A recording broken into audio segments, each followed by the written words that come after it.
Welcome to Hope Center Online once again. I'm glad you're here. I really am glad you're here. I can't help but think that you are either one of two kinds of people.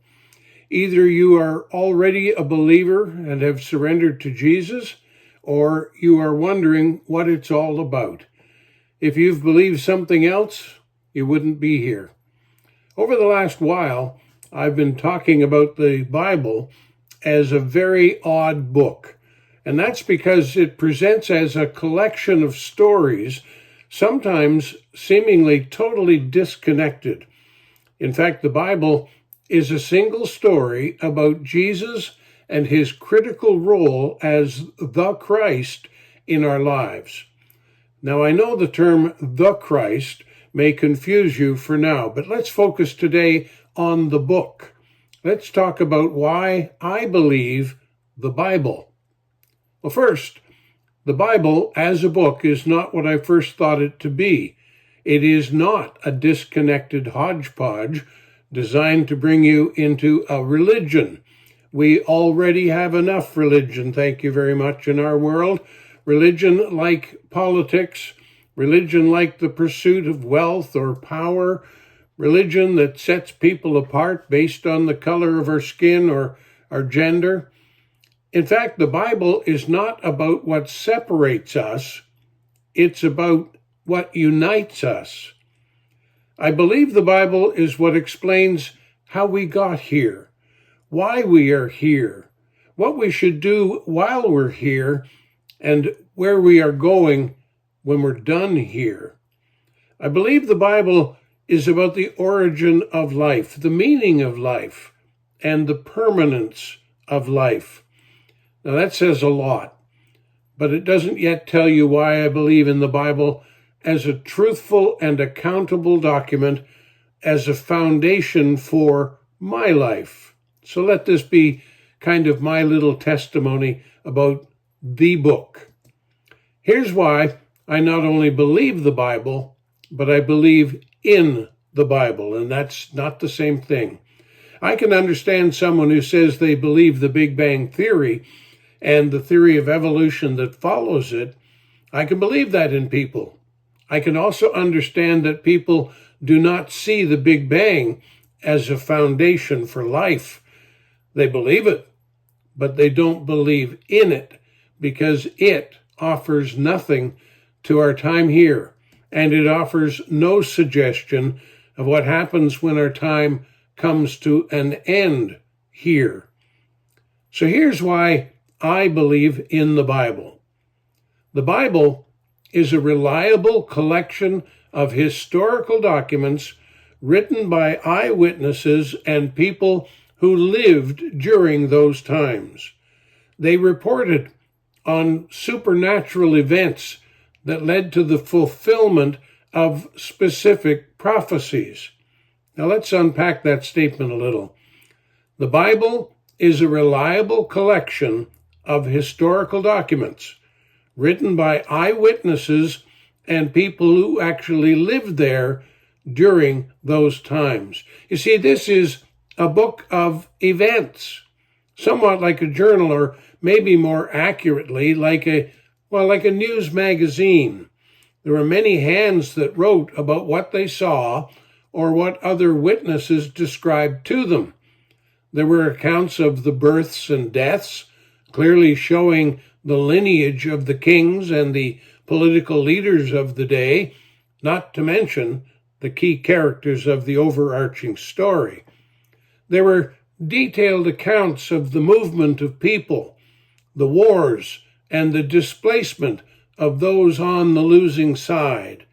And through it all, the fortunes and failures of one group specifically were described, a group called God's chosen people. The eyewitnesses also reported on supernatural events that led to fulfillment of specific prophecies. Now, here I'm talking about events that were foretold many years in advance and sometimes even centuries ahead of time. Of course, it's one thing to predict future events, live your life, die, and disappear before anything happens. But it's quite another thing to predict the outcomes. And it is quite another thing to have those things come true, and yet that's exactly what happened in the Bible accounts. Those events were often beyond the scope of human imagination and well beyond the span of generations. And that's why we call them supernatural. And when it comes to the success rate of those prophecies, of those predictions, it goes beyond supernatural. It becomes divine inspiration. Why do I say that? 100%. That's why I say that. That's the success rate of the prophecies accounted for in the Bible. Well, to be honest, there's one prediction that's yet to be fulfilled. And I think no one would disagree with me that its fulfillment would be the pinnacle of divine. And that, of course, is the predicted second coming of Christ. Yes, with that very exception yet to come, all other prophecies have been fulfilled in that book. All of them, 100%, with the exception of the second coming. They're there. They're in writing for you to see, for all to see. And the fulfillments of those predictions, those prophecies, are simply recorded in history. Well, some are recorded in the book, but it's a historical document too. Hundreds and hundreds of predictions, one after another, all of them came true. There has also been ample backup proof unearthed over the years by, archaeologists, for example. Many who were in fact motivated to prove the Bible wrong, but whose findings did just the opposite. That's why the content of the Bible is considered divinely inspired, that it's just not human in origin, but inspired by God to be recorded by humans. No human could describe the amazing things and the supernatural events with such accuracy. Only an all-knowing God could have inspired such writing that could stand such a test of time. Yes, you see, the Bible was written by 40 different authors over a span of 1,500 years on 3 different continents and in 3 different languages. And yet, it tells one story, the story of Christ and why he came to save us from ourselves. Oh yes, there's many books that inform. Some books even help us to reform. But only one book can transform. And that book is the Bible.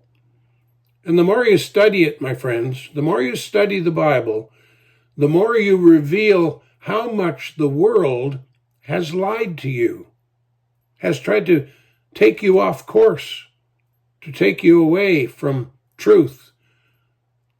Now you may ask, if the Bible was supposed to be the cart that would take us safely to the finish line of life, when did the wheels come off?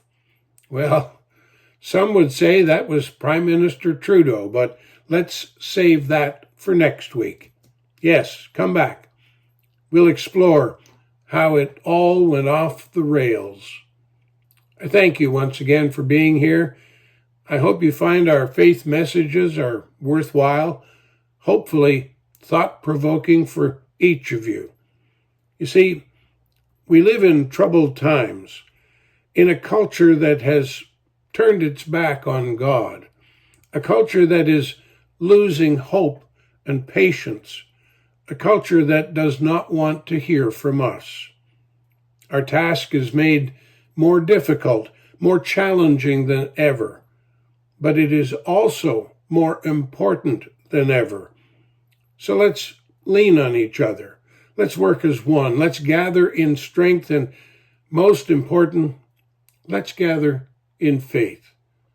I hope you'll come back next Sunday, same time, same place, for Hope Center Online. You can check our website for more and get involved in some of our programs and some of our activities at hopecenter.ca or in person at Hope Center on Church Street in Pugwash. And until then, may you be blessed here today and forevermore. Amen.